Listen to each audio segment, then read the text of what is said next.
आपल्या चॅनलवरचा एक व्लॉग आपण हाईड केला आहे, जो तुम्ही बघितला होता बदलापूर हायस्कूल शाळेमध्ये शूटिंगचा जो व्लॉग बनवला होता आपण. त्याला मस्त व्ह्यू आले होते. एका दिवसातच त्याला 2000 लोकांनी बघितलं होतं. एक प्रॉब्लेम असा झाला की त्यांच्या टीमकडून आपल्याला असं सांगितलं की तो व्हिडिओ डिलीट करा म्हणून. आता मी तुम्हाला स्टोरी सांगतो. निश्चय वाईटी आणि मी दोघं जण गेलो होतो शाळेमध्ये, पिक्चरची शूटिंग चालू आहे म्हणून व्लॉग बनवायला. तर तिथं आम्ही एका दादांना विचारलं की शूट करू शकतो का, तर ते बोलले करू शकतो, काय प्रॉब्लेम नाही. पण त्यांना विचारलं, त्यांना सांगितलं आम्ही की तुम्ही परमिशन घ्या, तुमचे कोण असतील इथं मेन त्यांची. आम्ही तिथे 1 तासभर थांबलो होतो. नंतर परत आम्ही त्यांना विचारलं तर आम्हाला त्यांनी दुसऱ्या दादांशी ओळख करून दिली. ते बोलले मी तुला घेऊन जातो आतमध्ये, शूट कर, फक्त काय बोलू नको. आता मला ते एवढं माहिती आहे का तुमचा जो शॉर्ट फिल्म आहे किंवा जो शूट आहे तो आल्याशिवाय माझा ब्लॉग यायला नाही पाहिजे.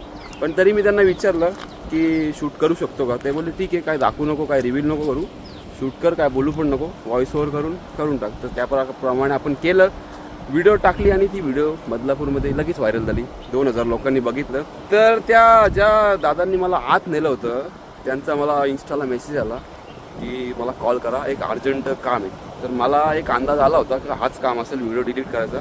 तर त्यांच्याशी कॉन्टॅक्ट झाला. ते बोलले का जरा माझा जॉब रिस्कमध्ये, तुला व्हिडिओ डिलीट करायला लागेल. तर त्यांना विचारलं मी की ते व्हिडिओचा फक्त तो शूट केलेला म्हणजे तुमचा शूट जो दाखवला आहे, ते कारण त्या व्हिडिओमध्ये 1-1.5 मिनटाचा त्यांचा शूट दाखवला आहे मी, बाकी आपलाच आहे. आणि त्यांची गाडी दाखवली, काय काय गाडीमध्ये. त्यांना विचारलं मी की तेवढाच डिलीट करू की पूर्ण व्लॉग करायला लागेल, कारण तेवढा पार्ट डिलीट करून पण गोष्टी होऊ शकतात असं मला वाटलं. पण ते बोलले का व्लॉगच डिलीट करायला लागेल कारण मला प्रॉब्लेम होतो इथे जॉबचा त्यांचा काहीतरी. बोललो ठीक आहे, आमच्यामुळे तुमच्या जॉबला प्रॉब्लेम नका होऊन देऊ, आम्ही व्हिडिओ डिलीट करतो. पण मी व्हिडिओ डिलीट नाही केली, मी व्हिडिओ हाईड करून ठेवले. कारण त्याच्यामागे कारण आहे, आपला व्लॉग नंबर 382 होता तो, आणि डेली व्लॉग जे आपण करतो आहे त्यामधला 325वा दिवस होता. तर माझ्यासाठी ही गोष्ट पण खूप मोठी आहे की डेली ब्लॉगिंग करतो आहे मी, जॉब सगळं सोडून, 1 वर्षाला जॉब सोडून फक्त ब्लॉगिंग करतो आहे.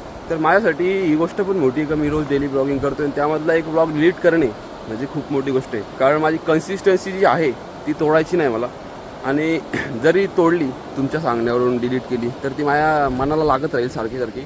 तर मी ती व्हिडिओ हाईड करून ठेवले, म्हणजे ती व्हिडिओ कोणाला दिसणार नाही, पण आपल्या चॅनलवर तो काउंट राहील. ठीक आहे. तर अशी सगळी स्टोरी झाली.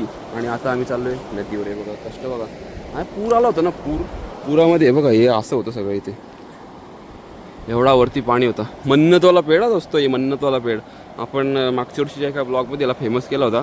म्हणजे असंच एक ब्लॉग बनवला होता नारळी पौर्णिमेचा, जो यावर्षी पण बनणार. आणि त्याला नाव दिलं होतं मन्नतवाला पेढ, कारण ते खूप कचरा बांधून तो असं दिसत होता. तर आपल्या चॅनलवरचा एक ब्लॉग हाईड केलेला आहे, आपण डिलीट नाही केला. जर का प्रोड्युसरची टीम तुम्ही कोण बघत असाल हा ब्लॉग, तर मी तुम्हाला रिक्वेस्ट करतो की तो ब्लॉग हाईडच राहू दे, डिलीट करायला लावू नका मला, कारण माझ्या चॅनलवरचा एक ब्लॉग मायनस होईल. आता तुम्ही पण समजू शकता की डेली ब्लॉगिंग करणे किती सोपं आहे, किती कठीण आहे, आणि त्यामधला एक ब्लॉग डिलीट करणे. ठीक आहे. तर मला पण समजून घ्या, मी पण तुम्हाला समजून घेतो. मी त्याचा पार्ट 2 पण बनवला होता, जो आउटडोर शूटिंग होती ग्राउंडमध्ये. तो पण ब्लॉग बनवला आहे थोडासा, पण तो पण आता येणारच नाही. आता काय करणार त्याला, ती शूटिंग तशीच ठेवतो मी, आता डिलीट करून टाकतो. तो पण ब्लॉग येणार नाही, पहिला पण येणार नाही. झालं, एक ब्लॉग डिलीट झाला आपल्या चॅनलवरचा, हाईड झाला, सॉरी डिलीट नाही झाला. आणि आता आपण पोचलो आहे बॅरेजवर, जो की असा दिसतोय सध्या. हे बघा, याचा पण ब्लॉग बनवला होता आपण पावसाळ्यातला, पण तेव्हा आपल्याला शूट घेता आलं नाही.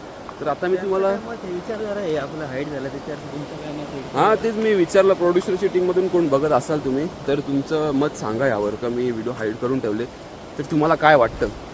किंवा मला अशी परमिशन द्या, तुमचं जेव्हा कधी तो शॉर्ट फिल्म येईल त्यानंतर मी रिलीज करू शकतो का माझा ब्लॉग, काय 5-6 महिन्याने असेल, वर्षाने असेल, फक्त तेवढं मला सांगा. आता मी तुम्हाला दाखवतो आमचा बॅरेज डॅम. हे बघा, जो की नॉर्मली असा दिसतो, आणि जेव्हा आपला पूर येतो तेव्हा तर आपल्याला बघायलाच नाही भेटला. पण याची अजून एक व्हिडिओ बनणार, जेव्हा इथे यायला जागा असेल पुराच्या टायमाला, तेव्हा याची मी व्हिडिओ बनवणार, अजून एक पाणी दाखवणार. कारण ते बघा, हा कट्टा दिसत नव्हता, तो पण दिसत नव्हता, आणि पाणी हे बघा या झाडाच्या इथं होतो मी, या झाडाच्या इथं. हे बघा, हीच ती जागा जिथे आपण होतो बॅरेजचं पाणी दाखवायला, आणि इथून असा व्ह्यू दाखवला होता आपण. हा अख्खा पाण्याखाली होता, आणि इथे बघा एवढा पाणी होता.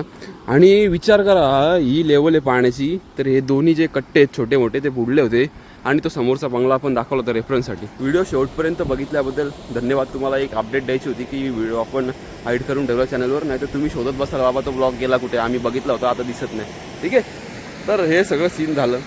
तर मला पण माहिती थोड्या गोष्टी समजतात का. समजा तर मी पण पिक्चर काय बनवला, मी त्या ब्लॉगमध्ये पण बोललो होतो ही गोष्ट. समजा मी पण पिक्चर बनवला आणि तो आधीच लीक झाला तर मजा येणार नाही. ठीक आहे, तर जर का काय चुकीचं केलं असेल मी, तर प्रोड्युसरच्या टीमला मी सॉरी बोलतो. मी पण कॉन्टेंट क्रिएटर आहे, तर मला पण समजून घ्या. मी पण ब्लॉग हाईड करून ठेवला आहे. ठीक आहे, तर बाय बाय, काळजी घ्या आणि चांगले चांगले शॉर्ट फिल्म बनवत राहा. आणि कधी मला घेता आलं तर मला पण घ्या. Bye bye.